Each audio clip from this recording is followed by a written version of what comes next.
تو میں اگر نکاح کا پیغام بھیجوں گا تو حضرت زینب خوش ہوں گی, اور وہ جو ان کو غم پہنچا ہے اس کی تلافی, کیونکہ ظاہر ہے نبی صلی اللہ علیہ وسلم کا تو سب سے بڑا مقام تھا اس وقت. تو آپ حضرت زینب جو تھی آپ کی پھوپھی ذات بھی تھیں. تو اب نبی صلی اللہ علیہ وسلم کے دل میں خیال آیا کہ بھئی اب زینب کے غم کا مداوع اسی طرح سے ہو سکتا ہے کہ ان سے کون نکاح کرے, میں خود نکاح کا پیغام بھیج دوں.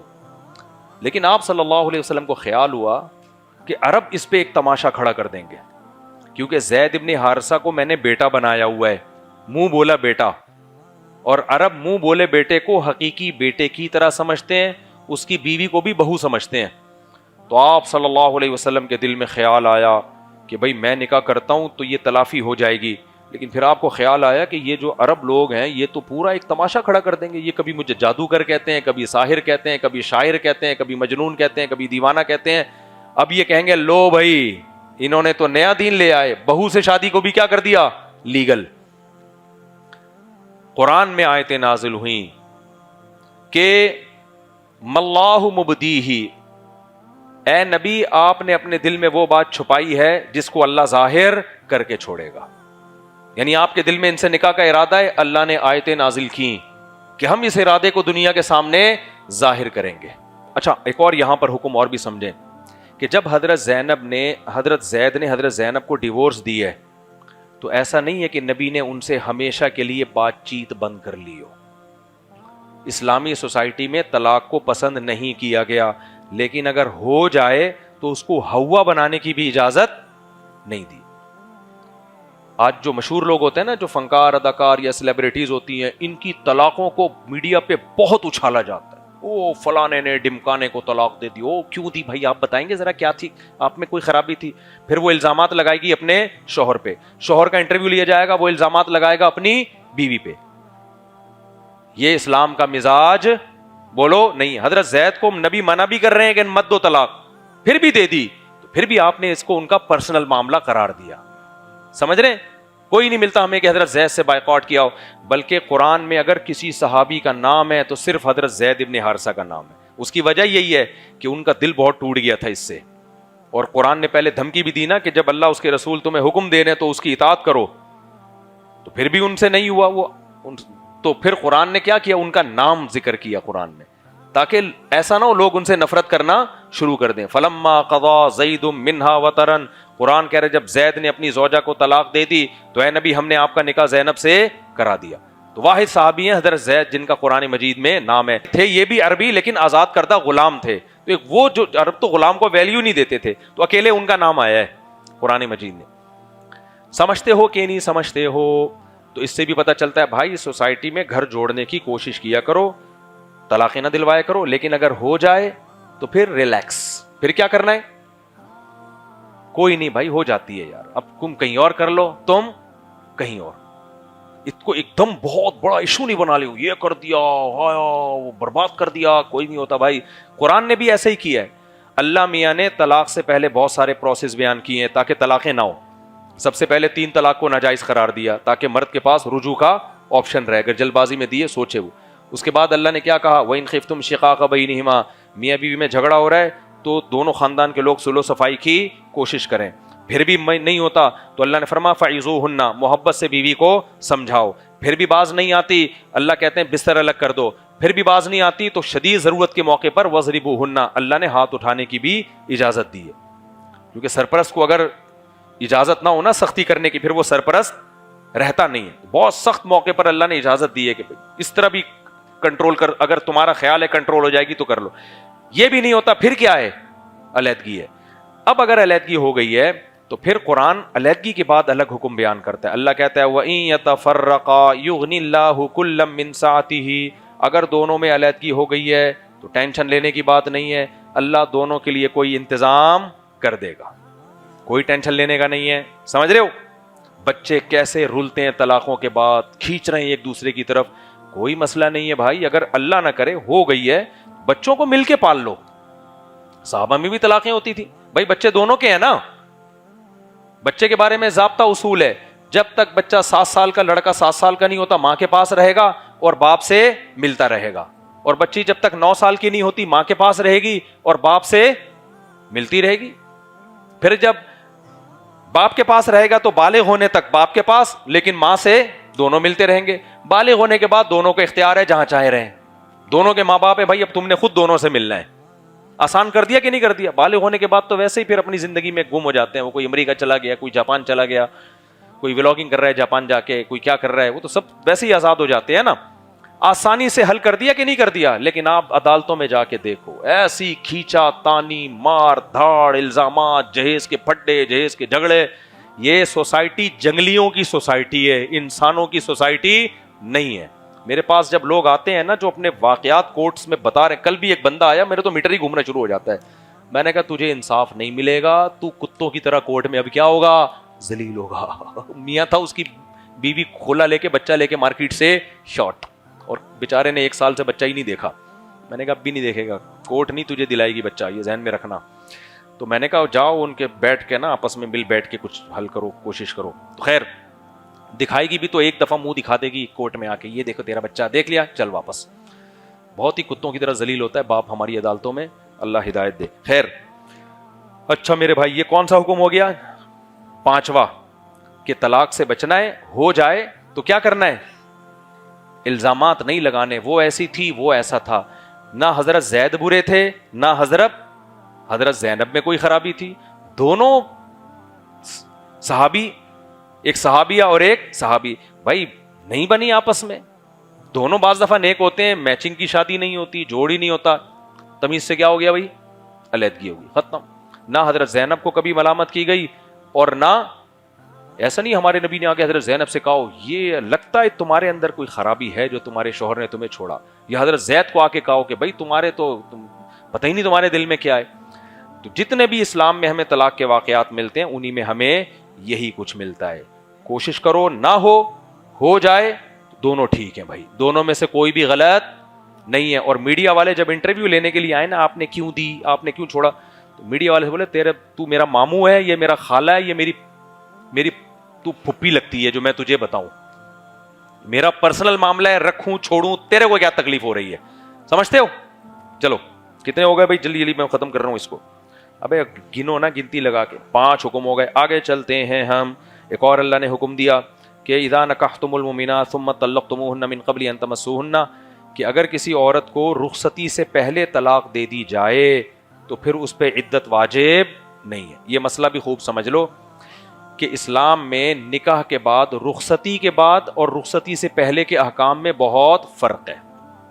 آپ نے کسی سے نکاح کیا, رخصتی کا مطلب کیا ہے؟ رخصتی کا مطلب یہ نہیں ہے کہ جو 50-50 میں دکھایا تھا کہ وہ جا رہی ہے اور پوری ویڈیو بن رہی ہے, جو ہماری سوسائٹی میں ہوتا ہے. رخصتی کا مطلب یہ ہے کہ میاں بیوی کہیں بھی تنہائی میں جمع ہو جائیں, کہ اگر وہ فزیکل ریلیشن قائم کرنا چاہتے تو کوئی رکاوٹ نہیں تھی, تو بے شک فزیکل ریلیشن نہ بھی ہو, یہ عمل رخصتی کہلائے گا, از کالڈ رخصتی. تنہائی میں کہیں جمع ہو گئے, وہ ایسی جمع کہ اگر مرد بیوی سے ہمبستری کرنا چاہتا تو کوئی اخلاقی رکاوٹ نہیں تھی اس کے لیے, پھر بے شک ہمبستری نہ بھی ہو, تو یہ عمل کیا کہلاتا ہے؟ رخصتی. اس عمل کے بعد اگر شوہر طلاق دے گا تو اب خوب سمجھو طلاق کا مسئلہ. دیکھو رخصتی کے بعد جب بیوی کو طلاق دی جاتی ہے, اگر یوں کہا تمہیں طلاق ہے طلاق ہے طلاق ہے, تو کتنی طلاقیں ہو گئیں؟ 3. اگر یوں کہا تمہیں 3 طلاقیں, تو بھی کتنی ہو گئیں؟ 3. اب ان میں دوبارہ نکاح نہیں ہو سکتا. اس بات کو سمجھو. رخصتی ہو گئی تھی, جب اس نے کہا تمہیں طلاق ہے, ایک طلاق ہو گئی نا, لیکن عدت شروع ہو گئی عورت کی. عورت جب عدت میں ہوتی ہے تو اس پر دوسری طلاق بھی لگتی ہے, جا کے دوسری دے دے گا تو دوسری بھی ہو جائے گی, تیسری دے دے گا تو تیسری بھی ہو جائے گی. لیکن جب عدت ختم ہو گئی, رخصتی کے بعد ایک طلاق دی, اب عورت کو 3 مینسز آئے, عدت ختم. جب عدت ختم تو اب کسی بھی طرح سے اب وہ اس کی بیوی رہی نہیں ہے. سمجھ رہے کہ نہیں سمجھ رہے؟ عدت بھی ختم اور نکاح بھی ختم. اب اگر وہ دوسری دیتا ہے تو لگے گی اس کو؟ نہیں, کیونکہ اجنبی عورت ہے نا, عدت بھی نہیں ہے. سمجھ رہے ہو کہ نہیں سمجھ رہے؟ تو اس سے پتہ چلتا ہے کہ جب ایک طلاق دی, جب دوسری دے گا تو عدت ہوگی تو دوسری لگے گی جا کے, عدت نہیں ہے تو دوسری طلاق بولو نہیں لگے گی. عدت اگر ختم ہو گئی تو دوسری طلاق نہیں لگے گی. اب خوب سمجھو, رخصتی سے پہلے اگر کسی نے طلاق دے دی تو اب اگر اس نے یوں طلاق دی ہے کہ تمہیں طلاق ہے، جیسے ہی یوں کہے گا نا تمہیں طلاق ہے، عورت کی عدت ہے ہی نہیں اس کے اوپر. کیونکہ قرآن میں ان آیتوں میں جو بھی میں نے پڑھی ہے اللہ نے فرمایا کہ اگر تم کسی عورت کو رخصتی سے پہلے طلاق دے دو تو پھر اس عورت پر عدت واجب نہیں ہے. اب عدت جب واجب نہیں ہے تو طلاق دیتے ہی نکاح ختم اور عدت بھی نہیں ہے، لہذا اگلے ہی لمحے جو وہ دوسری طلاق اناؤنس کر رہا ہے وہ لگے گی نہیں اس کے اوپر جا کے. سمجھ رہے ہو کہ نہیں سمجھ رہے؟ ابے دیکھو رخصتی نہیں ہوئی، کسی نے بیوی کو بول دیا تمہیں طلاق ہے، طلاق ہے کہ ہے تک جیسے ہی پہنچے گا ایک طلاق واقع، عورت پر عدت واجب نہیں ہے تو مرد کو اب رجوع کا حق بھی نہیں ہے، ختم، یعنی نکاح ہی ختم. جب دوبارہ بولے گا تمہیں طلاق ہے، ہوائی فائر ہو گئی، تو یہ ایک ہی طلاق کہلائے گی. لہذا یہ دونوں جب چاہیں دوبارہ نکاح کر سکتے ہیں، کیونکہ 3 طلاقیں واقع نہیں ہوئی اگرچہ اس نے 3 دی ہوں. سمجھ رہے ہو کہ نہیں سمجھ رہے؟ لیکن آئندہ زندگی بھر 2 طلاقوں کا حق رہے گا اس کے پاس. لیکن اگر خوب سمجھ لو، رخصتی سے پہلے مرد نے یوں کہا تمہیں 3 طلاقیں ایک کلمے میں دے دی، اب تینوں واقع ہو جائیں گی، کیونکہ اس نے ترتیب سے نہیں دی ہیں. ترتیب سے دیتا نا تو پہلی طلاق واقع ہوتی، نکاح ختم ہو جاتا، دوسری جب جملہ کہتا تو وہ بیوی ہے ہی نہیں، اس کی عدت بھی ختم ہو گئی تو کچھ بھی نہیں ہوتا. لیکن اگر یوں کہا تمہیں 3 طلاقیں، ترتیب سے نہیں دی ہیں، ایک کلمے میں دی ہیں، تو یہ ٹھا کر کے تینوں طلاقیں اس پر لگ جائیں گی، اب دوبارہ اس سے اس کا نکاح نہیں ہو سکتا. سمجھتے ہو کہ نہیں سمجھتے؟ ہمارے اہل حدیث بھائیوں کو نا یہیں سے گڑبڑ ہوئی ہے. عبداللہ بن عباس کا جو قول ہے نا حضرت اکرمہ کا، ان کے شاگرد کا، کہ ایک کلمے کی 3 طلاق 3 ہوتی ہے اور 3 جملوں کی 1 ہوتی ہے، وہ رخصتی سے پہلے سے متعلق ہے. تو انہوں نے کنفیوژن کر کے نا اس میں ایک مجلس اور الگ الگ مجلس پر محمول کیا اس کو. یہ میری کتاب ہے 3 طلاق پر، اس میں نے ڈیٹیل لکھی ہے اس کی. خیر، تو یہ خوب اچھی طرح سے مسئلہ سمجھ لو. آج بہت سے لوگ آ رہے ہوتے ہیں کہ ہم نے رخصتی پہلے طلاق دے دی ہے، تو پھر علماء پوچھتے ہیں 3 جملوں میں دی ہے یہ 1 کلمے میں دی ہے؟ تو اگر 3 جملے میں دی ہے تو بھئی ایک ہوئی ہے، ایک ہی دفعہ میں تینوں دے دی ہیں، نہیں یوں کہہ دیا تمہیں 3 طلاق نے تو پھر تینوں واقع ہو جائیں گی. لیکن رخصتی ہونے کے بعد کسی بھی طرح سے دو گے، 3 دو گے تو باہر صورت میں 3 ہی ہوں گی. یہ کتنے نمبر ہو گئے بھائی؟ 6 نمبر ہو گئے. اب جلدی 7واں، بس 5-10 منٹ اور لوں گا میں جلدی سے، تاکہ یہ پورا ہمارا جو ہے نا آج کا سارا سیشن کوئی علمی ٹائپ کا سیشن ہے. چوتھا، اللہ نے نبی سے فرمایا کہ اے نبی ہم نے آپ کے لیے آپ کی ازواج کو حلال کیا ہے، جو ازواج جن کا آپ نے مہر دیا ہو، اور وہ تو ہیں ہی، لیکن آپ کے لیے ہم نے وبناتی عمک وبناتی عماتک، آپ کی پھوپھی کی بیٹیاں بھی حلال، آپ کی چچا کی بیٹیاں بھی حلال ہیں، آپ کی ماموں کی بیٹیاں بھی، اور آپ کی خالہ کی بیٹیاں بھی، بشرطے کہ انہوں نے ہجرت کی ہو. تو نبی کے لیے شرط یہ تھی کہ کزن حلال ہونے کے لیے شرط تھی کہ انہوں نے ہجرت کر کے آئی ہوں، لیکن امت کے لیے ہجرت شرط نہیں ہے.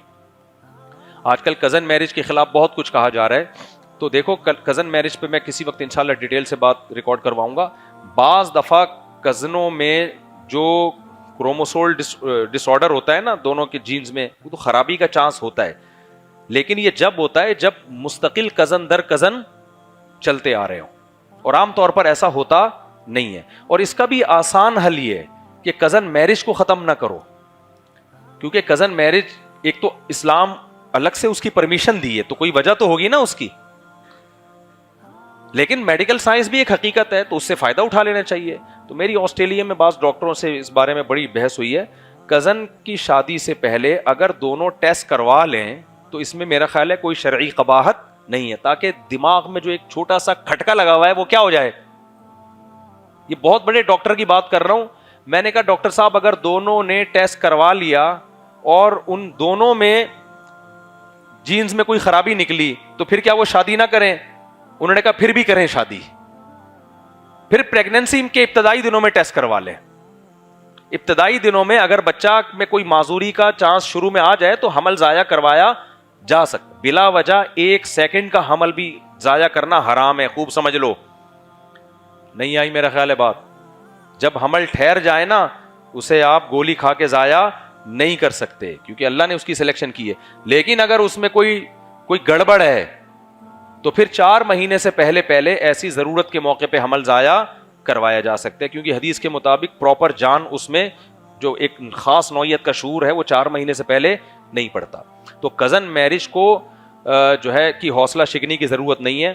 ہماری سوسائٹی میں ہمیشہ سے کزن میرجیں شادیاں ہوتی بھی آ رہی ہیں. کزن کی شادی میں طلاق کا امکان کم ہوتا ہے, اس کو دیکھا بھالا زیادہ ہوتا ہے. تو یہ ہے کہ بہتر ہے. ویسے تو یہ تو 2-3 پشتوں تک چلتا ہے تو اس میں خرابی کا خطرہ ہوتا ہے, لیکن اگر کوئی احتیاطاً ٹیسٹ کروا لے تو میرا خیال ہے اس میں کوئی حرج نہیں ہے. اور ٹیسٹ کروانے کے بعد پتہ ہے کیا ہوگا, شادی سے نہ رکیں. ڈاکٹر نے کہا ٹیسٹ کروانے کے بعد اگر ٹیسٹ میں نہیں آیا کہ نہیں ہے کوئی, تو پھر تو بے فکر ہو جائیں بھائی. اگر آ گیا تو صرف اتنا کرنا ہے کہ پریگنینسی کے ابتدائی دنوں میں آپ ایک ٹیسٹ کروا لیں. سمجھتے ہو کہ نہیں سمجھتے ہو؟ تو اس پہ میں انشاءاللہ پوری ایک پریزنٹیشن بنا کے, جو ڈاکٹر سے میں نے لیکچر لیا تھا نا, وہ پوری پریزنٹیشن بنا کے پیش کروں گا کہاں ٹیسٹ ہو سکتا ہے. کیونکہ ہمارا فیملی سسٹم ویسے ہی بڑا ہوا ہے. اب بہت سے لوگوں کو اپنی کزنوں کے رشتے درکار ہوتے ہیں, اچھے رشتے ہوتے ہیں ان کے لیے, وہ ڈاکٹروں کی اس میں ایک ڈر کے نا خوف میں آ کے انکار کر دیتے ہیں اس سے. تو اس کو نہ کریں. اور دوسری بات یہ کہ کزن سے پردہ بھی اسلام میں فرض ہے. اگر کزنوں سے پردہ نہیں ہوتا نا تو ان میں شادی کی رغبت بھی نہیں ہوتی. کزن سے پردہ فرض ہے. اس کا فائدہ کیا ہوتا ہے کہ وہ اجنبی کی طرح لگتا ہے, پھر بڑے ہو کر اس سے نکاح کرنا آسان, اس میں رغبت ہوتی ہے. آج کل کزنوں کو بالکل سگے بھائیوں کی طرح سمجھ لیا گیا ہے. اس کا نقصان یہ ہوتا ہے, لڑکی نے پہلے سے دماغ میں بٹھائے ہوتے تو ہمارے بھائی جان ہیں, اور اس نے بٹھائے ہوتے ہماری بہنا ہیں, اور پھر اچھے اچھے رشتے اس چکر میں نہیں ہوتے. آپ اگر محلے کی ساری انٹیوں کو اپنی بہن بنا لو گے تو رشتے تو بڑھ گئے نا آپ کے لیے. کیا خیال ہے؟ تو کیوں رشتوں کو اپنے لیے محدود کر رہے ہو؟ ہاں بہن ٹھیک ہے, ایک حد تک رشتہ ہے, اجنبی عورتوں سے اللہ نے اس کو آپ کے زیادہ قریب بنایا, تو اس حد تک اس کے بھائی بنو کہ اس کی مدد کہیں کرنی پڑے تو مدد کر لو. لیکن اس حد تک فری ہونے کی کوشش نہ کرو کہ رشتوں میں رغبت ہی ختم ہو جائے. اور یہ بھی اسلام کا امتیاز ہے. غیر مسلموں میں عام طور پر کزن میرج نہیں ہوتی, ناجائز سمجھا جاتا ہے. عیسائیت میں کزن سے رشتے کو ناجائز, یہودیت میں کزن سے رشتے کو, جملہ مکمل کرو نا, ناجائز سمجھ. ہندوؤں میں کزن سے رشتے کو ناجائز. اسلام نے اس کو, کیونکہ اسلام نکاح کے بارے میں دوسروں سے زیادہ وسعتیں دیتا ہے. کتنے آرڈر ہو گئے؟ 7. اب 8واں جلدی سے بس. اچھا میرے بھائی جلی علی میرے بھائی رشیاں. ایک اور حکم اللہ نے بتایا, نبی صلی اللہ علیہ وسلم کے بارے میں صحابہ کو حکم دیا کہ جب نبی کے گھر میں جاؤ تو اجازت لے کے جاؤ, اور کھانے کی جب دعوت پہ بلایا جائے تو کھانا کھا کے چلے جاؤ, کیونکہ بعض دفعہ اس سے نبی کو تکلیف ہوتی ہے. تو علماء نے لکھا ہے یہ ہر ایک کا یہی حکم ہے. کسی نے بھی آپ کو دعوت پہ بلایا, آپ نے کھانا کھایا, اب پتلی گلی سے بولو نکل جاؤ. دھرنا مار کے بیٹھے مت رہو, کیونکہ بعض دفعہ میزبان بڑا عزت دار ہوتا ہے, اسے آپ کو یہ کہنا کہ دفعہ یعنی تشریف لے جائیں, یہ کہنا اس کے لیے منہ سے مشکل ہوتا ہے. وہ شرم اور مروت میں بیٹھا ہوتا ہے کہ پتہ نہیں کب دفعہ ہوں گے یہ. تو آپ کو میزبان کا خود خیال کرنا ہے کہیں بھی ہو. تبھی ہمارے حضرت فرمایا کرتے تھے کہ جب کوئی مجھ سے ملنے کی کوشش کرتا ہے تو میں کہتا ہوں میں خود ہی آپ سے ملنے کے لیے آ جاؤں گا. حضرت فرماتے ہیں میں اس لیے ملتا ہوں کہ اپنی مرضی سے جب چاہوں گا اٹھ کے آ جاؤں گا, اور میں اگر وہ آیا تو اپنی مرضی سے جائے گا, پتہ نہیں کتنی دیر بیٹھا رہے, ہم تو ہٹا ہی نہیں سکتے اس کو. تو یہ بھی ایک طریقہ ہوتا ہے. بالکل اگر کسی کو پکا پکا بھگانے کا ارادہ ہے نا تو چائے پوچھ لیں, اور بھائی چائے پیئیں گے آپ, کو کہیں ارے نہیں بس ہم چلتے ہیں. عام طور پر ایسا ہوتا ہے, لیکن بعض دفعہ الٹا بھی ہو جاتا ہے.